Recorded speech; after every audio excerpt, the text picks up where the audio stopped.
I heard once at a concert, and this is before I went through my illness and the whole thing, so I didn't register with me right away. But the lead singer of the band stopped, in between songs, and he had a couple words. It wasn't a long, he was probably talking for less than a minute, but he ended his little note with, "You may not change the world, but you may change the world for one person." And that I didn't get it at the time, but now I totally do after my experiences. And so, generosity, positive impact in the world, doing good things for people, being ethical is not necessarily about solving world hunger, or changing an entire world. It's just a simple thing, doing the right thing for people. And you may never know, but you likely have changed someone's world if you just be a kind, nice person. The Tom Screen podcast is owned and made possible by Ethical Marketing Service. If your business is struggling with Google or Facebook ads, maybe you're frustrated figuring it out or there's a performance issue, Ethical Marketing Service has worked on hundreds of accounts and we can help in this area. We offer a 30-day money-back guarantee. If you would like to find out if we can help, it's a free, no salesy consultation call and the link is in the description. Enjoy the episode.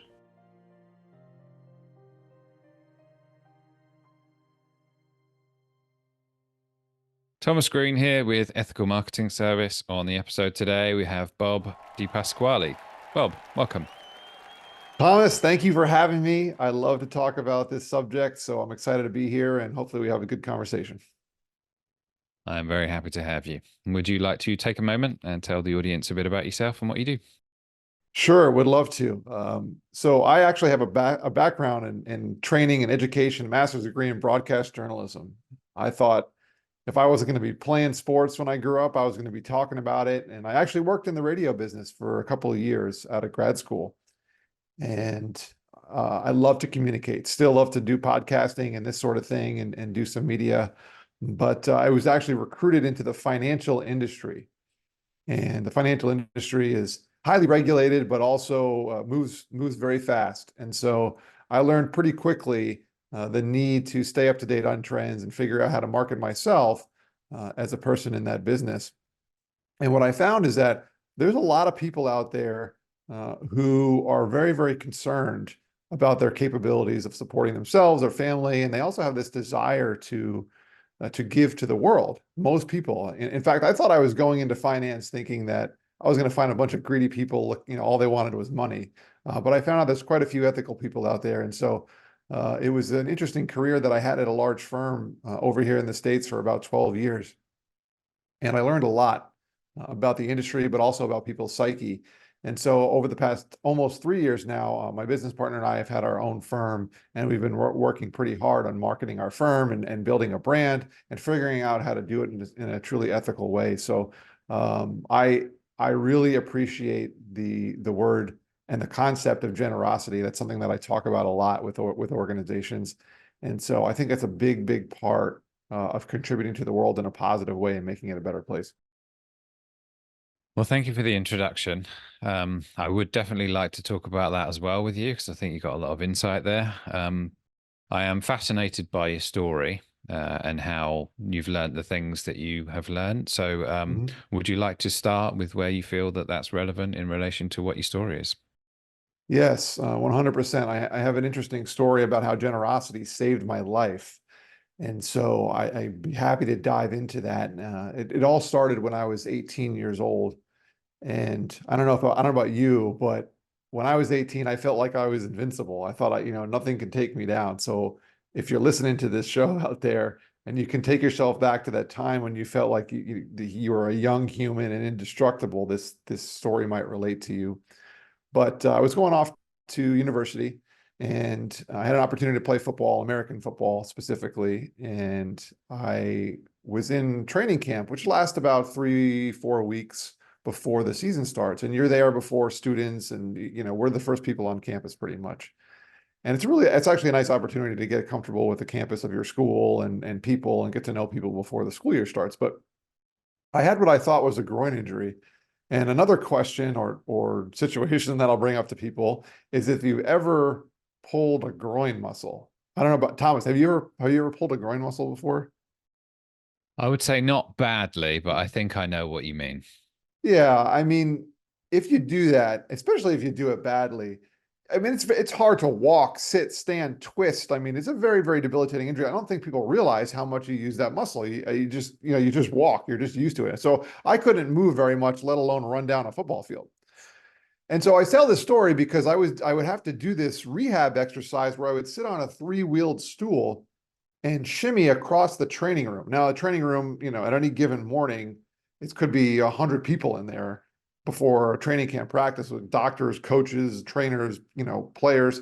And so I think part of the exercise was just really just to dodge the people. And if you picture me sitting on this stool and shimmying across the room, I guess I was doing it to strengthen the muscles around my hips and the groin area so that I could get back out on the field. But I'll never forget this. One day, the head trainer stands up, and he was not a big guy, but he would have to stand on this box to get everyone's attention. And it's loud, and he would have to scream. Well, he cups his hands and yells across the room to me. He's Bobby. They called me Bobby at the time. Quit being a weakling. You need to get back out on the field. So here's the head trainer calling me out in front of everyone.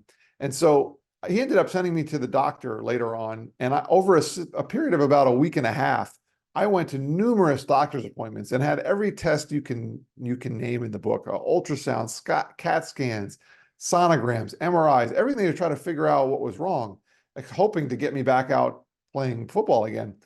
But it ended up kind of dragging out for a long period of time. And I'm 18, so technically I'm an adult by the law. So I'm going to these appointments by myself. I'm filling out paperwork, and I had no idea how medical insurance works or any of this stuff. And it was pretty stressful, but I'll never forget this. On the last day that I was supposed to come home to my last test, essentially, my parents were supposed to come up to New York, where I went to school, and they were coming up for my first game. Now, we knew I wasn't playing in the game at this point, but they had scheduled this trip quite a while back. And so I went to the appointment and expecting to be there for hours, because that's how all these other appointments were. I went in, but I mean, it's almost like they were expecting me to come early, and they were just ready for me to walk in the door. And as soon as I walked in the door to the office in the waiting room, they're like, "Oh, come Robert." And they called me Robert because that's my full name. And come back. You're immediately, they brought me right in and they sat me down in the office. And just maybe 30 seconds later, the doctor comes in and he sits down at the table there. And he looks me in the eye and says, "Bobby, you have cancer." And I said, "What? I'm 18. I'm invincible. I have maybe a little groin injury. Cancer? What?" And the only thing he said to me after that was, "Don't panic. We'll hook you up with an oncologist. You're free to go." And I mean, I looked at the guy. I'm like, "That's it?" So I walked out of there in shock.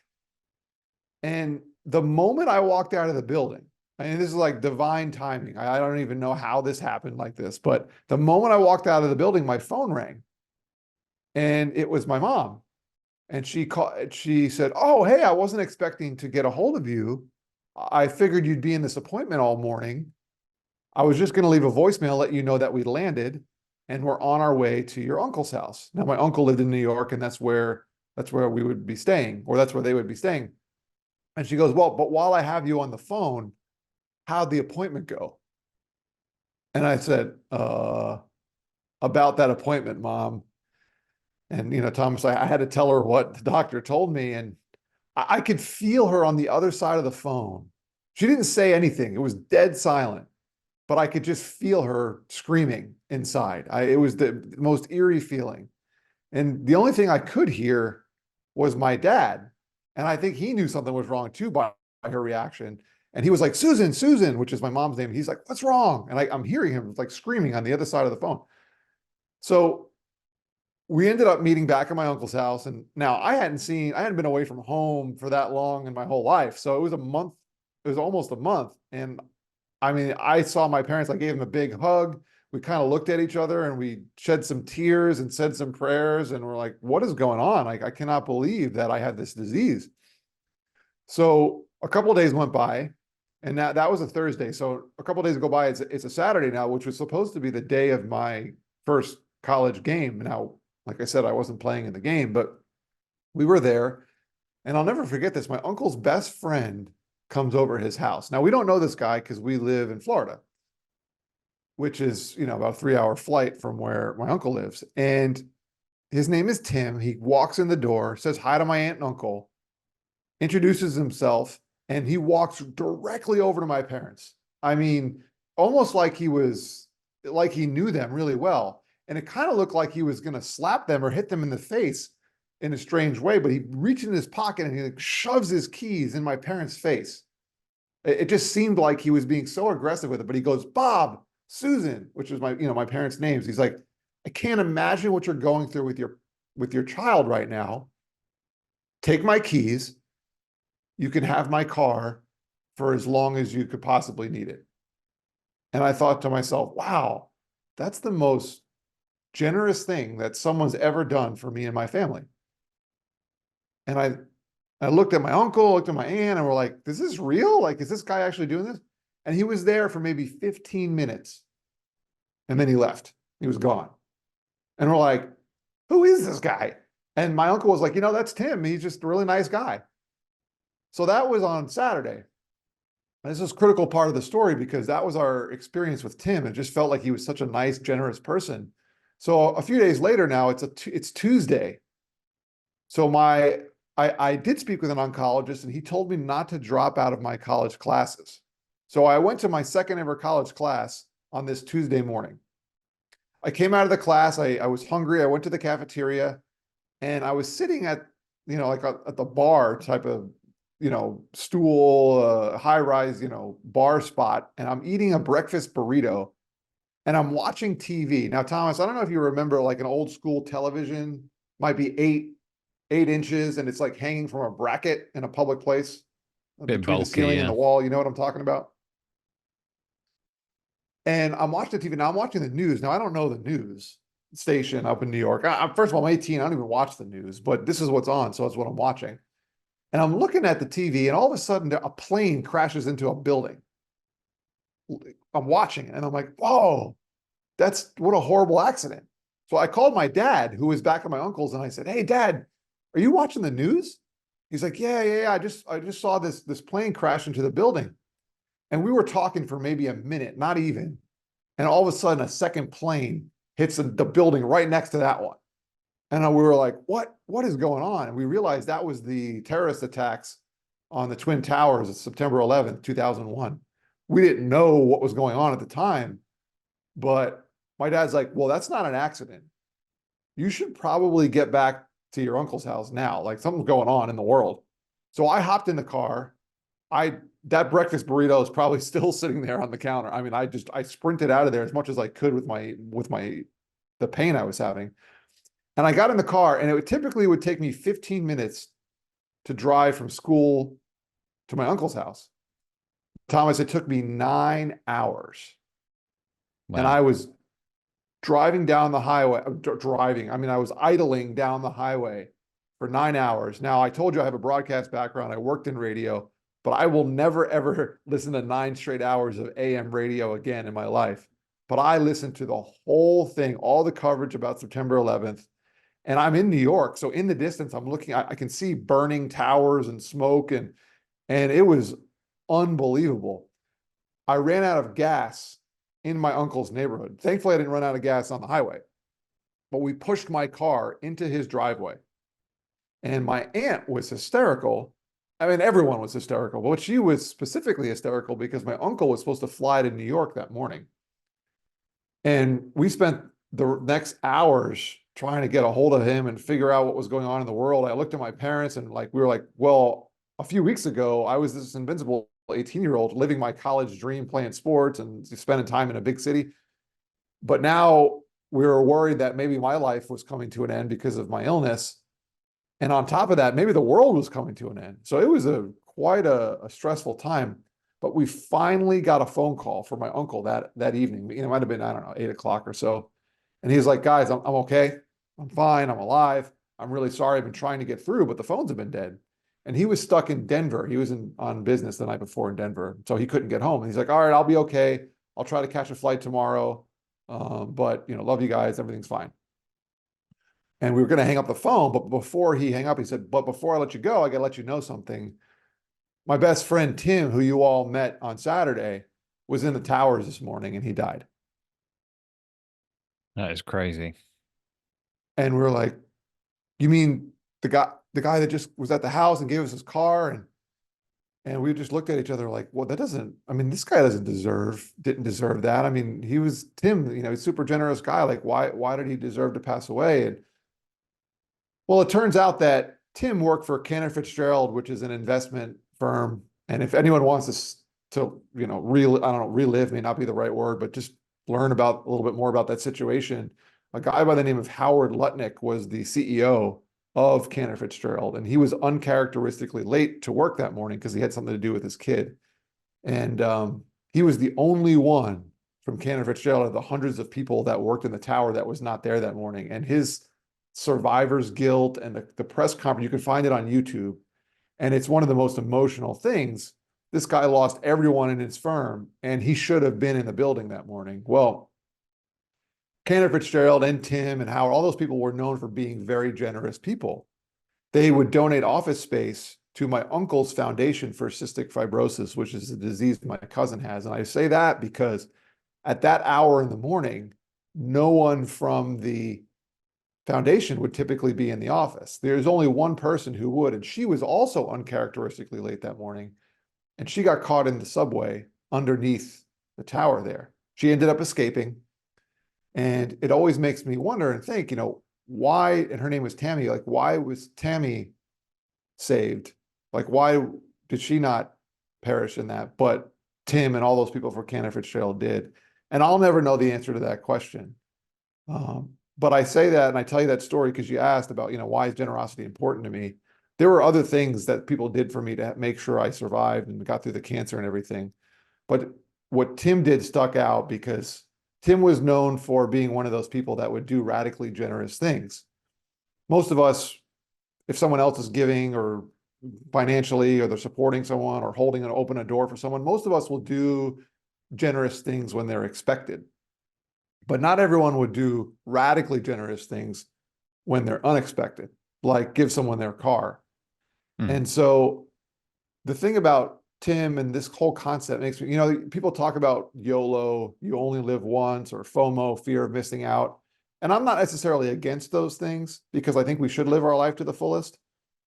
But Tim had this saying or thought, is like, you never know when the last opportunity you'll have to be generous to someone will be. And we don't. And in crazy fashion, our family provided Tim the last opportunity to be generous that he would. And he took advantage of it. And so I'll never forget that. So a lot of my story, and the reason why I talk about generosity, is because of what happened during that couple-day period of my life. Well, thank you for sharing that. It's an amazing story. And I've, as you can imagine, got absolutely loads of follow-up. The first one, I mean, the first thing that stood out to me was the way that you had delivered the message of something which could potentially be quite traumatic. Do you have any, should we say, anger or resentment towards that person who told you something pretty much when you're a child, which seemed fairly blunt from my perspective? No anger whatsoever. Confusion was, but the fact is the doctor did the work to part of the work to save my life. So no anger. I was just at the moment, it just seemed so abrupt. But I try to put myself in that person's shoes. I mean, he's probably making these type of announcements to a lot of people. And so part of his job is to not be emotional. And so I think that was key. And I think he also knew how overwhelmed I was mentally with all of the tests and things that I had been doing over the past couple of weeks and just the confusion. I think legally he had to tell me that I was ill, but he knew that it wouldn't be helpful for him to give me a laundry list of things I need to do. I think with my consent, he would speak to my parents, but he had to tell me. So I think no anger whatsoever, just confusion in the moment for sure.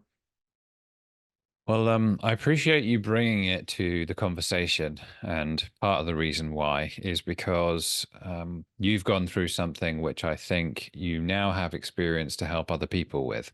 So Mhm. if someone else is now in that position, and it happens frequently in terms of they get told something devastating by a doctor, what Mhm. advice would you give them? Well, the first thing is to just take a deep breath and try not to react. I'm a reactionary type of person, so I've had to work at this in my life. I don't know why I didn't in that moment. I think if you would have asked me or even asked me now, I would have probably expected myself to scream or yell or get mad or something like that.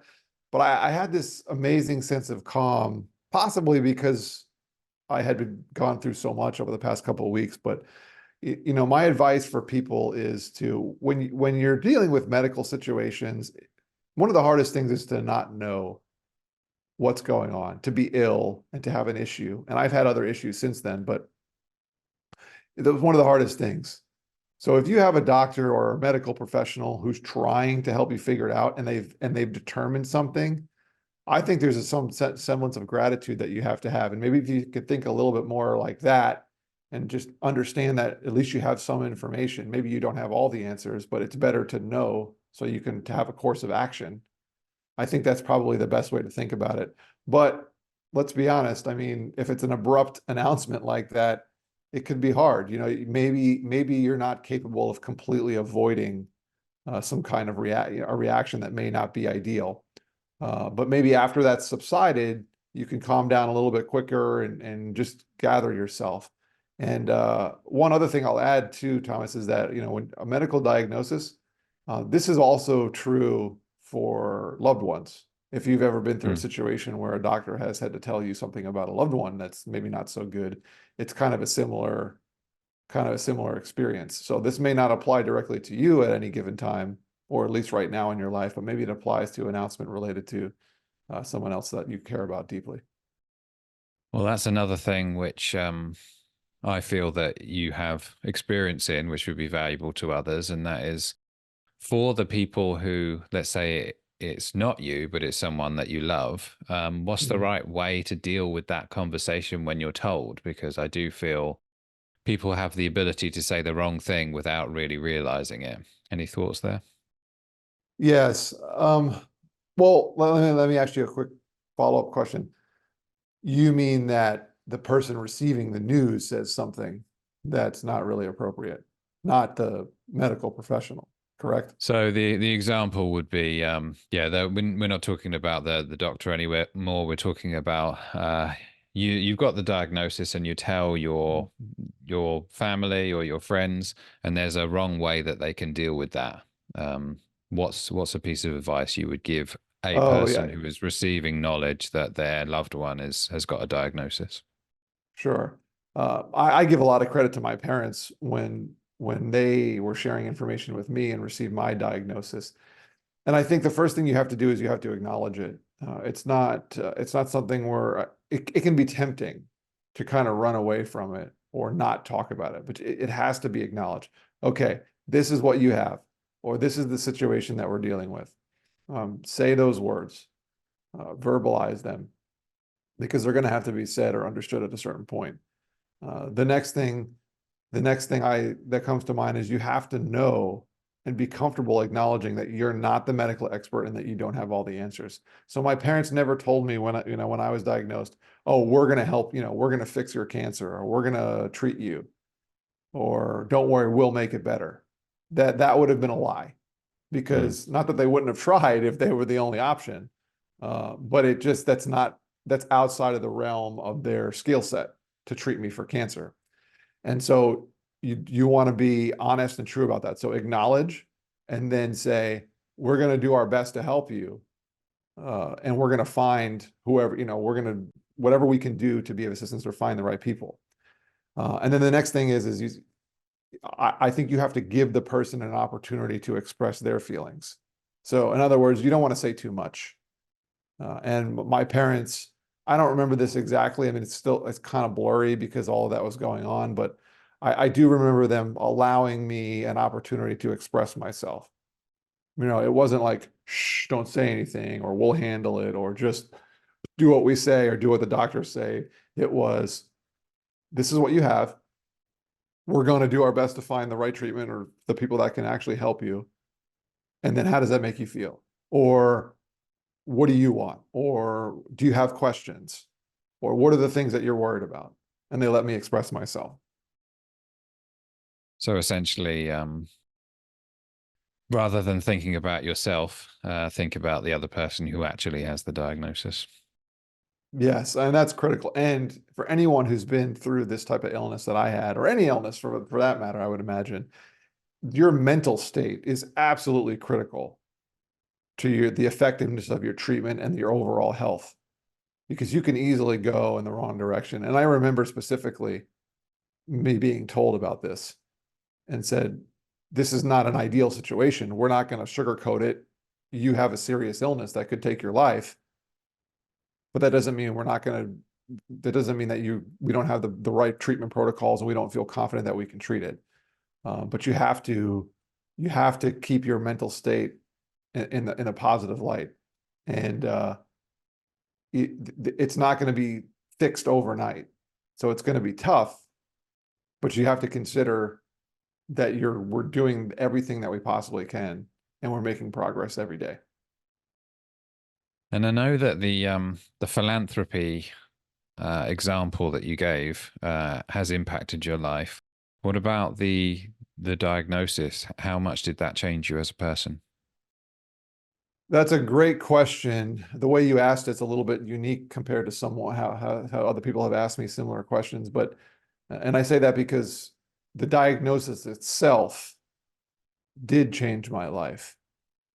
But the whole scenario, that changed my life immediately. Like once you hear that, it immediately changed my perspective on life. It suddenly went from invincible 18-year-old to extremely mortal human. So it changed my life immediately. It changed my mindset. Now, the whole scenario, the situation, that 5-6 day period in my life between my diagnosis and 9/11, that's something different. That's taken years for me to really work through. It's 22 years ago now. And that's a different animal. And I think about that time every day. I don't think about specifically the diagnosis every day, but I do remember being on a completely different mindset, especially later that evening, once I had a minute to let it set in. But it was pretty immediate, the way it made me shift my perspective on, wow, my time here is limited. Mm. Yeah, it's sort of something that we know intellectually, but for whatever reason don't implement anything as a result of it. So having that Mhm. um, adversity can sometimes be beneficial for life. But I want to say the example that you gave, the story the way you told it and everything was really great to listen to. In terms of how Tim, right, was Mhm. so kind in that scenario. The question is, have you done anything similar in your life? Have you done a Tim? I so that's another really good question. So yes, but I don't think I can ever live up to Tim's legacy, at least for me. I mean, he was known for being a generous person. I'm sure he did a lot of great things for other people that remember him, specifically his family. And I've had a great pleasure of speaking with his children since then, and they were young. I mean, they were babies at the time. So now they're adults, and that's been great conversation. So yes, the short answer to your question is yes, I've had the opportunity to do some incredible charitable and philanthropic work across the world. I've been to places and helping families and other people build homes and do other things that they just need to sustain life. But I honestly, I don't think any of those, I struggle to compare that type of work to what Tim did, which was completely radical. I mean, I can't imagine what his wife said when he got home. Like, oh, hey, by the way, I just gave the car to the DePasquales. And she's like, who are the DePasquales? Um, and so it was, yes, I have. And I have two comments about that. Number one is giving truly is receiving. And this is, it's not a cliche in my life. The people that I know that are the most generous and the leaders in business who are the most generous and the most giving. And I don't necessarily mean with money. It could be time, could be resources, it could be intellectual property, whatever it might be, mentorship. The people that are the most giving find the most success, and they find the most fulfillment. And so I have done those sort of things, and I enjoy and I love doing that type of stuff. I love a little bit of sacrifice for a lot of fulfillment. And then the other thing that comes to mind too is Tim's way, and I don't know this for sure, but my thought is this: if Cantor Fitzgerald was a giving firm, they were a generous group of people. I feel like it was contagious. And maybe Tim had a gene in his body that made him a super generous person, but I think it was only magnified by being in the environment of other givers. So for me, I've absolutely done those other generous things in my life, but I feel like they're the most pronounced, or that I do the best or feel the best about it when I'm involved with other people and groups of people that are doing projects and things to care for other people. And if you're a business leader out there, just one thing that comes to mind to me all the time is I think there's nothing better. There's no better team building exercise than doing something hard for someone else, for a third party. And if you're a leader out there, great, go take golf lessons, go out to dinner, do you have a holiday party, any of those things to build, camaraderie amongst your team. But I think one of the best things, or the best thing, is to go out and do some kind of service project for someone who's not related to your business. But those are the type of things that I do and participate in pretty consistently. And I love it. I think it's really, really good for the psyche. And I have scientific evidence actually about the bonds and the hormones that have to do with this. I've done a lot of research, and I know a few people who have done even more research than I have, and I've learned from them about how important the human psyche and mind is or how important giving and generosity are to the human mind. I like the answer. I feel like you're being humble at the same time. Have you got a story that you would be willing to share where you're the giver? Sure. I love this one. You make me smile. You're bringing back some joy for me. So the company that I used to work for did some incredible work with an organization called Habitat for Humanity. I don't know if you've heard of it, but they're a worldwide organization. They build homes for families. They build adequate housing for families that don't have. And I've had an opportunity to do a couple different trips, but it all started with when I was working for my former employer. I had such a good time on this one trip, and I felt like the work that we did was so meaningful to the community that we went to. It was in Nicaragua, which is a few hour flight from where I live in South Florida here in the States. And I had the opportunity to lead a trip myself not too long after that. Now, my wife and I have been on numerous trips like this over the years, but this one sticks out to me the most because we were working really, really hard on helping this organization helping this family. And there's a family, there's probably 8 to 10 people in this family, plus the whole community is helping us build this home in the mountains in Mexico. Now, most people think Mexico, they think, they think Cozumel or like a cruise or a vacation. It's really hot, it's the summer. Well, we were up in the mountains in central Mexico, and it's kind of chilly, and we're working really hard, and they don't even speak Spanish. Now, hablo un poco español. I speak a little Spanish. And I expected to go down to Mexico and be like, all right, I'm going to be the one communicating with everyone because I speak a little Spanish. Turns out they don't even speak Spanish. They speak a dialect, an indigenous dialect called Tzotzil. And there was only one guy in the whole crew that spoke fluent Tzotzil, fluent Spanish, and like a very, very little bit of English. So it was up to me and him to figure out how to communicate with the group, because I would speak a little bit of Spanish, he would speak a little bit of English, we would figure it out, and he would translate it into Tzotzil.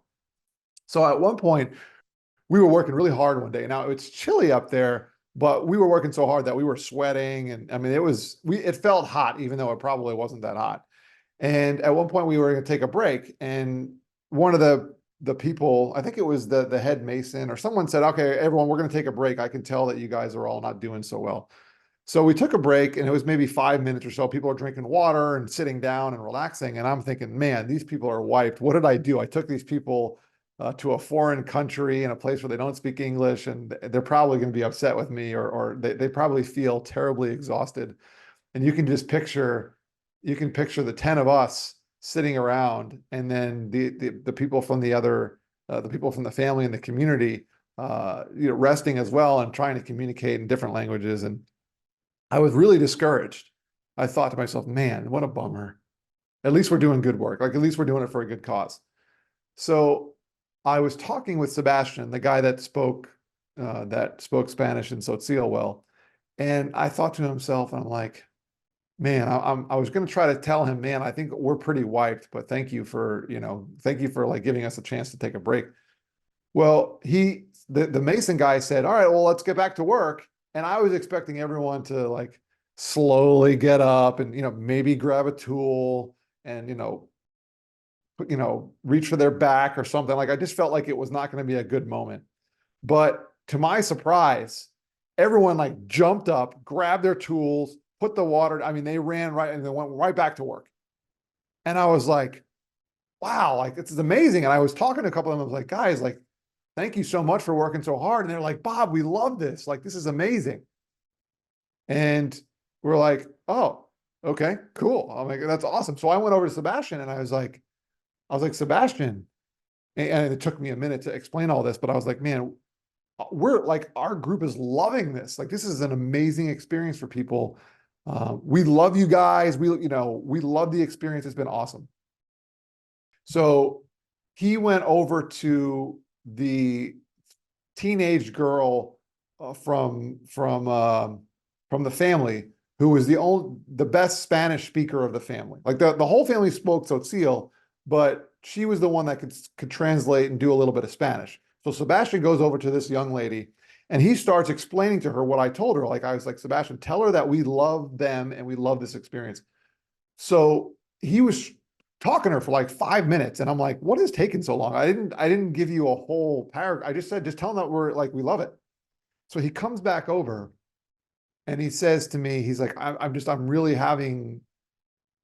having trouble expressing what you're telling to me. That's like, Sebastian, this is not that hard. Like, just tell them we love what's going on.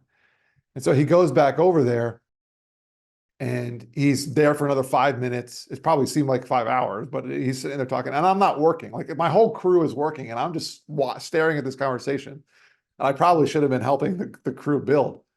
But he comes back. Finally, I saw a smile on her face, on the young lady's face. Like, I saw her like light up and I was like, okay, something good happened. So he comes back over to me and he's like, I figured it out.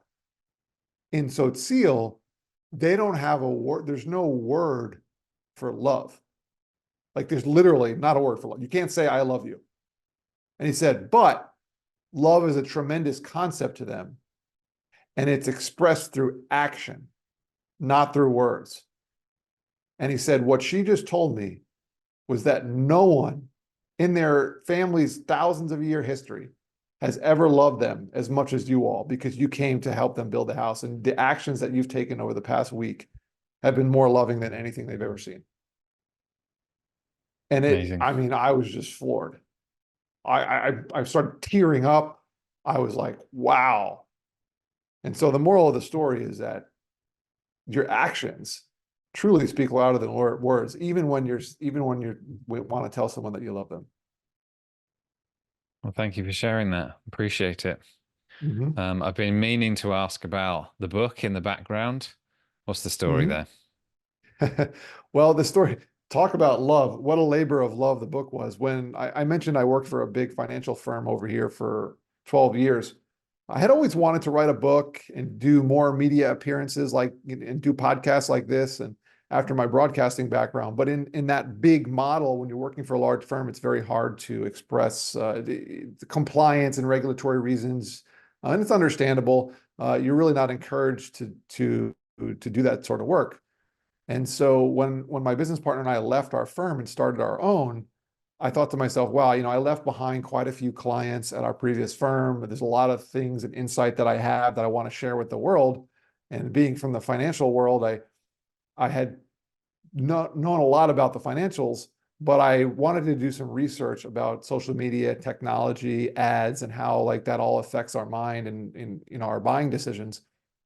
And so I took my experience and 12 years of experience in the industry. Then I did a whole bunch of research. I interviewed 50 plus people about these different topics, and I was able to write a book. And it's called Personal Finance in a Public World. It took me about a year to put it all together. It's available in hard copy and audio version. If you want to listen to me talk anymore, you might be sick of hearing my voice after the podcast here, but soft cover and ebook. And it's really about how social media and ads affect our buying decisions these days. And it's designed to help you break down. Each chapter is a different financial topic that you might be interested in. So it's a pretty easy read. You pick the topics that you can read through the whole thing from cover to cover, or you can go back and address different subjects like retirement or investing or cryptocurrency, or interest rates. If you're looking to buy a home or a mortgage, that's a great chapter for you. But the idea is that the way the world works today really affects how we think about money. And it doesn't have to be bad though. Some people will tell you, well, social media is killing me because all I see is ads and I want to buy things, and I go to Amazon and I do one-click buy, and it's just all I do is spend money because of social media and technology these days. And I just don't believe that to be the case. I think you can actually use technology and some of the tools out there for good. So hopefully by the end of reading the book, people will have a better handle on technology and be able to use it as a positive force in their financial lives. Well, congratulations on becoming an author. Well done. Do you have a favorite chapter? Well, I mean, I'm a little biased since I work in the industry and I run a financial firm helping people. There's a chapter towards the end that's about helping you choose the right type of advisor. And so I wasn't going to put that chapter in the book because I just wanted it to be strictly about information about different topics. And there's some great stories. It's very, very story-based. In fact, the story I just told you about love and Tzotzil, that's actually in the book. So all of these stories cover it. But that one chapter is my favorite because I think it really, because to me, I think a lot of people out there are probably a little bit nervous, or they heard stories. I don't know what it's like by you, but for me, there's a lot of fraud, and there's people who have had terrible experience with professional advisors in their life. And so this chapter is certainly not to sell you on my services or anything. In fact, we don't even talk about my firm. It has nothing to do with me. It's just an unbiased approach to choosing the right person for advice, or maybe not even choosing, because some people maybe aren't in a position to need an advisor. But it breaks down the different types of people and the different expertise so you can make an educated decision on if and who you should choose as someone to provide you financial advice. Well, it's not an easy thing to do. So I would imagine you're quite proud of yourself that you're now an author. Yes, I mean, I'd be lying if I said I didn't have any pride. It was a lot of work, but it was totally worth it. I met some incredible people along the way interviewing, and also, I mean, I owe a lot of credit to my editors and to my publisher. And then marketing a book is a whole nother animal too. So I learned a lot there. I'm sure you could provide some insight on that. So yeah, it was a tremendous experience. So I do have a sense of pride about it. I try not to be. I'm not a professional author. Well, I shouldn't say that. I guess I am a professional author since I have sold quite a few copies. But I am not just an author. So I struggle to parade my book around. And the only thing I did was if I was an author and that's how I made my primary source of income and a living, and that's how I built my business, sure, I think I'd be totally okay. Hey, buy my book. I'm an author, Personal Finance in a Public World. But you might argue that I don't do a good enough job of marketing it. But I will brag a little bit. No longer now. You can go on Amazon. It's probably number 2 million. But it was the number 1 release in wealth management. It's the first week it released. So I actually do have that claim to fame. For a very short period of time, I was the number 1 book in wealth management new releases. So it's been a pleasure, and yes, I am proud of it for sure. Thank you for mentioning that. No problem. If people want to buy the book, where do they go? Go to my website, bobdepasquale.com. That's one way, or you can just go to Amazon If you're international, that's probably the easiest way to do it. Amazon.com, search personal finance in a public world, or just search my name, Bob DePasquale. You can't miss it. And do you have any closing thoughts for us today? Yeah, I do. So there's a quote that always comes to mind to me when I get in conversations about doing good things for other people. And I heard once at a concert, and this is before I went through my illness and the whole thing, so I didn't register with me right away.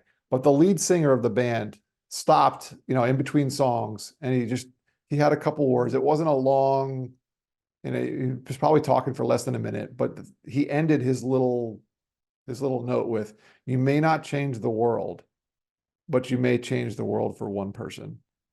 And that, I didn't get it at the time, but now I totally do after my experiences. And so, generosity, positive impact in the world, doing good things for people, being ethical is not necessarily about solving world hunger, or changing an entire world. It's just a simple thing, doing the right thing for people. And you may never know, but you likely have changed someone's world if you just be a kind, nice person. Love that message. A great way to end. And yeah, thank you for sharing your story today. And Bob, thanks for being a great podcast guest.